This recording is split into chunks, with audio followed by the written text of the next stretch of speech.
Hello, everybody, and welcome to the Made in New England interview series, where we talk with New England-based companies and the people who lead them. I'm your host, Steve DeVries, and today I'm joined by Mike Pappas, CEO and co-founder at Modulate. Mike, welcome to the show. Thanks very much, Steve. It's my pleasure to be here. All right, so Mike, kick us off. Tell us a little bit about yourself and Modulate. Yeah, so I'll start with Modulate. We are a voice moderation company primarily focused in the gaming and social media space. So what that means is we're helping these online platforms keep an eye out for everything ranging from hate speech and harassment up to the really insidious kind of stuff, child grooming, violent radicalization, self-harm, so that we can bring that to the attention of the platform and give them an opportunity to offer support to those who need it, and in the cases of the people who are, trying to perpetrate harm, take appropriate action to remove them from the platform as well. Um, my this was apologies. Modulate was co-founded by myself and Carter Huffman, who I met when we were both MIT undergraduates studying physics. I was literally walking down the hall and saw someone working on an interesting looking physics problem. So I mustered up all of my social courage and I stood awkwardly behind him for about 10 minutes until I found his missing minus sign. And so, from that, we became friends. And throughout college, we kind of said, hey, we would love to build a startup together. We just need to kind of find an idea. It wasn't until several years after college that Carter came to me and said, hey, I've been messing around with this cool machine learning technology, and I think I've stumbled across some pretty interesting things. And that kind of opened the door to what ultimately became TalkSmod, our voice moderation solution, and the Modulate that we're working on today. So for all of the folks out there that are watching or listening, could you just take us a little bit deeper into that, I guess the purpose behind what it is that you're doing? You mentioned it a little bit, but what are some practical platforms or applications where we might find Modulator or something along those lines? Yeah, so over the course, especially of the pandemic, I think a lot of people came to realize that games are something more than just a cool story. They're a place to go to spend time with your friends and to forge new friendships. They're a social venue. This has become more and more true as we see new kinds of games like Roblox or Fortnite that's hosting concerts in it. There's been a ton of ingenuity and innovation in this space about how do we use these really immersive landscapes as an opportunity for people to come and spend time with each other and build relationships. But the constant challenge with that is that in order to build those relationships, you have to interact with each other, you have to socialize. And unfortunately, games, and frankly, I would say the internet at large, but games in particular, have suffered from a toxicity problem for a long time, especially where you have anonymity, you have emotions running really high in games, you have a sense of competitiveness. It's unfortunately not all that infrequent that you have people, shouting slurs, contributing to hate speech, trying to harass, especially women or kids or minorities on the platform, or in, very rare cases, escalating to something even worse. And so as we chatted with a lot of these studios early on in Modulate's history, we were hearing this constant refrain of, we want this to be a place that people can build these deep, meaningful relationships. We want to be able to tell the story where people can have these really rich friendships through these platforms. But we need to do something about toxicity so that it's actually safe for people to be vulnerable and to go looking for a friend on these platforms. And so that's the problem that we're coming in and solving. We've had the opportunity at this point to work with a number of the largest games in branding. So that includes Call of Duty, the Riot Games franchise that we've been working with for a couple of years, as well as other large platforms in the VR space like Rec Room, one of the largest social VR applications. We also work with a number of smaller studios that are in many cases just starting out their community, but trying to really put their best foot forward and show the community that safety is an integral part of their values, even from the get-go. So Modulate is making gaming and VR experiences safe for all kinds of users. Is that a fair summary? That's the ideal. For now, I'm gonna say safer. Okay. To just say safe is, ambitious. It's what we'd love to shoot for, but I'm not gonna sort of claim something that we can't live up to. it's always an iterative process, but I think we're allowing that iteration to move forward in leaps and bounds now. So someone who has spent some time, in the online gaming community, more in years past than current, but I also have a son who spends a lot of time online, playing some of the games that you mentioned. So, as a parent, it's great to hear that there are businesses like yours out there that are trying to filter out and make those places safer. Uh, a lot of us have stories about making friendships in the way that you described. So, Mike, what do you've been in business over 6 years now. What would you attribute your success to? I feel like the standard correct answer is luck that everyone has to acknowledge, and I'm certainly no exception to that. I've had my fair share of luck. I've had my fair share of, frankly, privilege and opportunity that I've been able to leverage towards the success.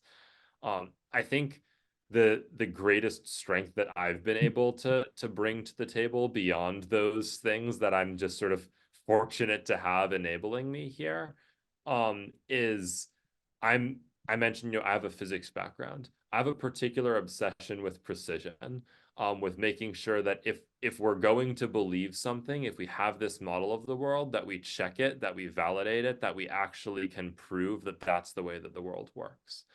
That trades off with a bit of a weakness of decision paralysis in some places that I've had to learn to overcome, because as a founder and a leader, sometimes you do have to make those snap decisions. But when it comes to the really crucial decisions, what market do we need to get into? How do we get into the business of telling people what's good and bad behavior? How do we draw lines to make sure we're not becoming dictators, but we're really enabling players to have the experiences they want to have? How do we navigate these really tricky questions? That's a very thorny topic. And I feel like I've, thanks in large part to that kind of math and physics background, am able to bring a very different mindset to answering those questions than a lot of the researchers and professionals who've been in the space in the past. And I think that's really helped when building out something like ToxMod, for us to build something that can target these problems in a more precise and more clear way than other solutions that have been out there in the past. So you touched on, having a physics background, and you like things to be really precise. So, as a self-proclaimed business geek, I love metrics and how people run their business, and what key indicators they look at to help them understand whether or not their business is performing the way they want it to. So I'll ask you, what types of metrics do you use in your business? As you're a numbers person, right? You like precision. So what do you look at in order to know that Modulate is performing the way you want it? Yeah, there's certainly some conventional metrics that we're paying close attention to. As a SaaS business, we obviously have to, watch closely our margin and make sure that that's in a healthy state. We're obviously thinking a lot about the sales pipeline, revenue growth, how are our partnerships doing, and some of the key targets there. But some of the traditional metrics in those spaces, for instance, thinking about sales pipeline, you really want to have a very large volume of deals going through your pipeline to be able to get meaningful statistics on things like what's your close rate, what's your success rate at each point within the deal cycle. Gaming, for how huge it is from a revenue side, from a usage side, it's a relatively small industry. There aren't that many participants in the gaming industry, especially those who use voice chat, where a lot of independent game developers are building one-player games that don't have a voice chat component. So we found that a lot of those traditional metrics didn't quite serve our needs because they were too reliant on that really large sample size. So in some places, we've actually kind of made up our own metrics. I spent a lot of time with our VP of sales and BizOps team thinking about how can we design a forecasting metric that we can actually bring to our board and say, here's what we realistically think is in the pipeline. That's not just relying on historical success rates because there's just not a large enough sample size, but is also not just pulling numbers out of thin air, and is something that we can really meaningfully depend and attribute to the specifics of the individual deals. Even for the team at large, the one overarching metric that we use to motivate our team, it's not just revenue, it's not just cost. We actually made up our own metric that combines those two in a pretty straightforward way. It's effectively a weighted revenue where we weight certain kinds of strategic revenue more valuable compared to revenue that doesn't make as much of an impact. So new logos in new kinds of markets are going to be weighted a little bit higher than a relatively small expansion of an existing deal. Um, and then that's just a ratio with our costs. And what that's basically enabled us to talk to the team really precisely and sort of crisply about is, are we earning enough? Are we successful enough relative to our burn rate, relative to our spend? Which is not as simple as, does revenue, get us to break even? Sometimes it's worth being under break even because you're investing in that strategic growth. And that's where that strategic weighting comes in that allows us to just bottle all of that up and just say, is the amount that we're spending paying off in the ways that we hoped it would, and ultimately leading us in that successful direction? So for those strategic accounts that may not be purely turning a profit yet, by weighting them as strategic accounts, you're actually, so okay, I get it. That makes complete sense. You are just putting some type of a weight on the strategic piece of your revenue. Makes sense. Exactly. That's really cool. I appreciate it. Yeah, and I will be clear, they're multipliers for a reason. If the monetary value of a deal is negative, we're not gonna just hand wave or offset that. But for deals that, are maybe only bringing in a relatively smaller amount compared to some of our really large enterprise deals, but they're creating a gateway into a new opportunity, whether that's a new market or, for instance, we've been looking a lot at pro-social detection. Instead of just seeing the bad stuff people do, what if we could say, hey, Steve, you're a really good person when a new person is coming into the game for them to learn from. When they get partnered with you, they have a really good introductory experience. You're a really friendly guy. The game wants to reward you and keep you as part of the community because you're doing a great job. B, if there's a new player and they're looking for who to match them with, maybe they want to match them with you to have a better experience rather than the person who's been banned for toxicity the last 4 times they came into the game. So finding that balance of positivity to, there's some deals that give us the opportunity to explore those new kinds of angles and new kind of value we can create. That's the kind of stuff that, carries more than just the monetary weight of the deal in terms of what it can do for our company. Positive experience filters as opposed to just the negative side. What a concept. I love that. So thinking about the future of Modulate and maybe the industry in general, what excites you most as you think about the next 6+ years? Yeah. I think the games industry has unfortunately, and I would say somewhat unfairly, been seen as an environment that doesn't really invest in trust and safety for a long time, or isn't really thinking about the importance of that safe environment. And I say that's unfair because I actually think the people who work at these game studios have been passionately fighting for this for a really long time. They're aware, they're thinking really well about this problem, and it's really important to them because their goal is to create this wonderful experience for people. And it's just not a wonderful experience if someone's shouting a slur at you from the side. It's really that simple. So I think there's already been such a huge investment from game developers to think about this, but they've been kind of stymied by the economics of it all. Any game that came out and said we're facing a toxicity problem risks becoming the face of the media story about it, risks being kind of singled out or somewhat unfairly targeted. And so it's been hard, even though internally the sort of ecosystem all knew about this. It was hard for any of them to really raise their hand and say, this is a problem, let's start working on it. And that's been changing. So that's the thing that I'm really excited about, is a combination of really dedicated work from industry insiders starting to build some of these partnerships and create these avenues for discussion, as well as a change to the general sort of populace's opinion about this stuff. We're hearing a lot more discussion about online safety.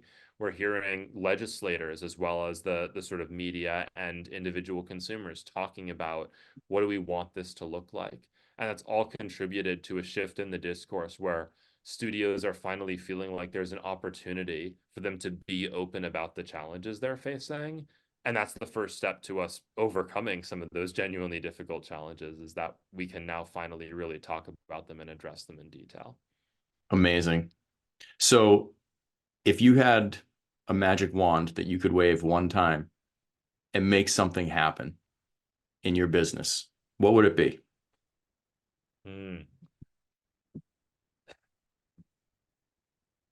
God, there's so many different things that I would want to go for there. Honestly, for me, this is maybe cheating a little bit, but I would use it for getting information.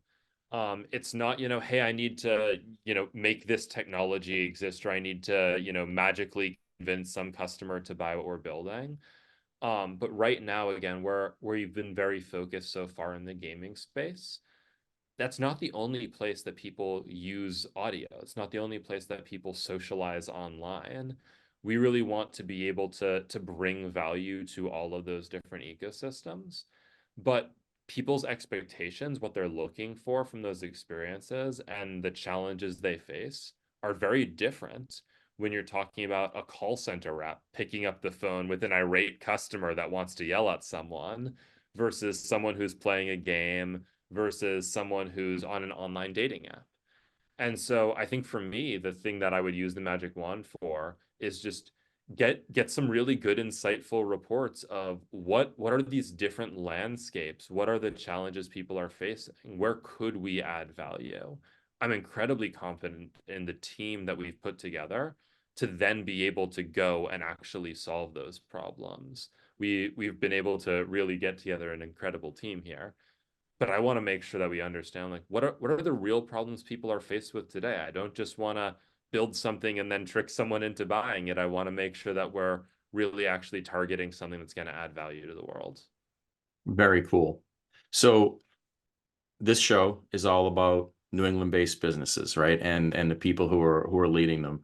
So this is the point where I ask you, you're in Cambridge, right? You're right in the heart of the tech world here in New England. What has that meant for your business, pros or cons? Yeah, it's when we were first fundraising, so many VCs saying, "Well, are you going to relocate to San Francisco? Why aren't you out in the valley?" It was the constant refrain. And what we told them is this is where to be for AI, for voice. We have the Siri and Alexa teams out here. We have old guard folks like Nuance and Bose. We have, of course, Harvard and MIT universities doing a ton of the research into this space. There's a huge amount of work that's been put into understanding voice and audio AI within the greater Boston community.